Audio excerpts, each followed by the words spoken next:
வணக்கம் என் அன்பிற்குரியவர்களே. இன்னைக்கு இந்த வீடியோல நாம எதை பத்தி பார்க்க போறோம் அப்படின்னா, மனோதத்துவ ரகசியங்கள். அது என்ன மனோதத்துவ ரகசியங்கள்? அது நமக்கு எதுக்கு பயன்படுது அப்படின்னு நீங்க கேட்டீங்கன்னா, இன்னைக்கு நம்ம ஒருத்தர்கிட்ட பேசுறோம். அதாவது தெரிஞ்சவங்களா இருக்கட்டும், தெரியாதவங்களா இருக்கட்டும், நம்ம முன்னாடி நின்னு பேசுறவங்க உண்மையாவே நம்ம மேல மதிப்பு வச்சிருக்காங்களா? நம்ம பேசுறது அவங்களுக்கு பிடிச்சிருக்கா? அவங்க என்ன காரணத்தினால அவங்க நம்ம முன்னாடி நின்னு பேசுறாங்க அப்படிங்கிறத தெரிஞ்சுக்கணும் அப்படின்னா, இந்த மனோதத்துவ ரகசியங்கள நம்ம தெரிஞ்சுக்கிட்டோம் அப்படின்னா, அதை ஈஸியா கணிச்சிட முடியும். நீங்க ஒரு விஷயத்த யோசிச்சிருக்கீங்களா? காலையில நம்ம எழுந்ததுல இருந்து இரவு தூங்க போற வரைக்கும் நம்ம எத்தனையோ பேர பார்க்கிறோம், பேசுறோம், பழகுறோம். அதுல சில பேர் பேசுறத மட்டும் நம்ம பார்த்துக்கிட்டே இருப்போம். சில பேர் பேசுறது மட்டும் நமக்கு ரொம்பவே பிடிக்கும். அத ரொம்ப ரசிச்சு கேட்போம். அது மட்டும் இல்ல, அவங்க மேல நமக்கு ஒரு தனி மரியாதையே ஏற்படும். ஆனா, அதுவே சில பேர பார்க்கிறப்போ, நமக்கு அவங்க கிட்ட பேசவே தோணாது. அது என்ன காரணம்னு நீங்க யோசிச்சிருக்கீங்களா? அதுதான் மனோதத்துவ ரகசியம். இது இன்னைக்கு இந்த வீடியோல இந்த மாதிரி 7 மனோதத்துவ ரகசியங்கள பத்தி தான் நம்ம பார்க்க போறோம். இந்த 7 மனோதத்துவ ரகசியங்களையும் நீங்க தெரிஞ்சுக்கிட்டீங்க அப்படின்னா, சமூகத்துல நீங்க ஒரு ஹை வேல்யூ பெர்சனா மத்தவங்களால மதிக்கப்படுவீங்க. அது மட்டும் இல்ல, குறிப்பா இந்த 7 மனோதத்துவ ரகசியங்கள்ல 2 மனோதத்துவ ரகசியங்கள் சமூகத்துல உங்களோட வாழ்க்கையையே மாத்த போகுதுன்னா பாத்துக்கோங்களேன். சரி, ஓகேங்க. அது என்னென்ன மனோதத்துவ ரகசியங்கள் அப்படின்னு சொல்லிட்டு ஒன் பை ஒன்னா பார்க்கலாமா? ஃபர்ஸ்ட் மனோதத்துவ ரகசியம் என்னன்னா, முதல் 7 நொடி. The first 7 second impression. நீங்க இப்போ ஃபர்ஸ்ட் டைம் ஒருத்தர பார்க்க போறீங்க, ஒரு மீட் பண்ண போறீங்க அப்படின்னா, நீங்க வாய திறந்து பேசுறதுக்கு முன்னாடியே உங்களுடைய உடல் மொழி அப்படின்னு சொல்லக்கூடிய உங்களுடைய பாடி லாங்குவேஜ் 80% அதனுடைய வேலையை முடிச்சிடும். உங்களுக்கு புரியுற மாதிரி சொல்லணும் அப்படின்னா, இப்ப நீங்க ஒரு இன்டர்வியூக்கோ இல்ல ஒரு விசேஷத்துக்கோ போறீங்க அப்படின்னு வச்சுக்கோங்க. நீங்க அங்க போகும்போதே உங்களுடைய ஷோல்டர சும்மா தளர்த்திட்டு இப்படி சோம்பேறித்தனமா போனீங்கன்னா அவங்க என்ன நினைப்பாங்க? நீங்க எவ்வளவுதான் அறிவுபூர்வமா பேசினாலும் கூட உங்கள அவங்க ஒரு ஒரு சோம்பேறியா, ஒரு பலவீனமானவரா தான் நினைப்பாங்க. அதுக்கு என்ன பண்ணலாம்? நீங்க யாருகிட்ட வந்து பேசினாலும் நீங்க முதல்ல நிமிர்ந்து நின்னு பேசுங்க. கைகள இப்படி இறுக்கி பிடிக்காம தளர்வா வச்சு நார்மலா பேசுங்க. இப்படி நீங்க பேசினாலே மத்தவங்களுக்கு நீங்க ஒரு எதுக்கும் அஞ்சாத ஒரு துணிஞ்சவர் அப்படின்னு சொல்லிட்டு உங்கள மத்தவங்களுக்கு காட்டும். செகண்ட் மனோதத்துவ ரகசியம் என்னன்னு பாத்தீங்கன்னா, Benjamin Franklin psychology of favours அப்படின்னு வந்து சொல்றாங்க. இந்த மனோதத்துவ ரகசியத்துல இப்போ நமக்கு ஒருத்தரை பிடிக்கலைன்னா அவங்க கிட்ட போய் ஹெல்ப் கேட்போமா? கேட்க மாட்டோம் தானே. ஆனா மனோதத்துவப்படி ஒருத்தர்கிட்ட நம்ம உதவி கேட்டோம் அப்படின்னா அவங்களுக்கு நம்மள ரொம்ப பிடிக்குமா. உதாரணமா பாத்தீங்கன்னா, இப்போ நீங்க வேலை செய்யற ஒரு ஆபீஸ்ல உங்கள ஒருத்தருக்கு பிடிக்கவே பிடிக்காது. அவர்கிட்ட போயிட்டு, இந்த விஷயத்துக்கு உங்களோட ஐடியா தேவை. கொஞ்சம் சொல்ல முடியுமா? அப்படின்னு நீங்க கேட்டீங்கன்னா, இதுவரைக்கும் உங்கள அவங்களுக்கு பிடிக்காம இருந்தா கூட, நீங்க அந்த விஷயத்த கேட்டோனே அவங்களுக்கு தன்னை ஒரு ஹீரோ மாதிரி உணர வைக்கும். அன்னையில இருந்து அவங்களுக்கு உங்கள ரொம்பவே பிடிக்க ஆரம்பிச்சிடும். இத ட்ரை பண்ணி பாருங்க உங்க பக்கத்துல இருக்கிறவங்க கிட்ட. This video sponsored by mod app. இந்த ஆப்பை யூஸ் பண்ணி உங்களோட வீட்டுக்கு தேவையான அனைத்து பொருட்களையும் ஆன்லைன்லயே பர்ச்சேஸ் பண்ணிக்கலாம்.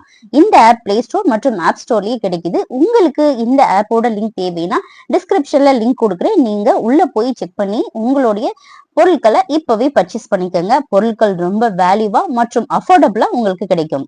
மூணாவது மனோதத்துவ ரகசியம் என்னன்னு பாத்தீங்கன்னா, கண் தொடர்பின் ரகசியம். 60/40 ரூல் அப்படின்னு வந்து சொல்றாங்க.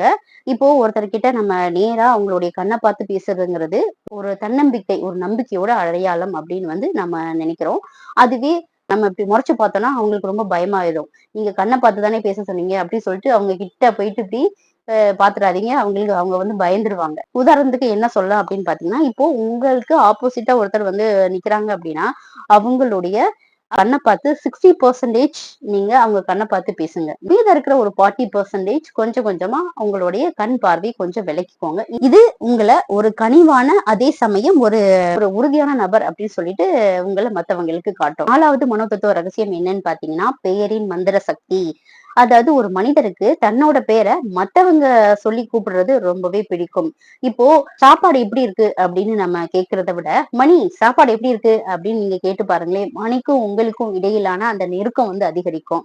இப்போ கூட்டத்துல ஒருத்தரை நம்ம கூப்பிடுறோம் அப்படின்னு வச்சுக்கோங்களேன். அவரை வந்து பேர் சொல்லி கூப்பிட்டீங்க அப்படின்னா உங்களுடைய ஆளுமை வந்து அதிகரிக்கும். அதுக்காக பேர் சொல்லி கூப்பிட்டாதான் ஆளுமை அதிகரிக்கும் அப்படிங்கிறதுக்காக அவங்களுடைய ரொம்ப நமக்கு வயதுக்கு மூத்தவங்களை வந்து பேர் சொல்லி கூப்பிடாதீங்க. உங்களுடைய மரியாதை குறைஞ்சு போகும்.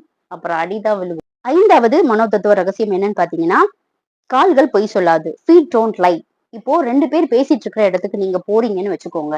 இந்த 2 பேரும் உங்ககிட்ட பேசுறதுக்காக உடம்ப மட்டும் இப்படி திருப்பி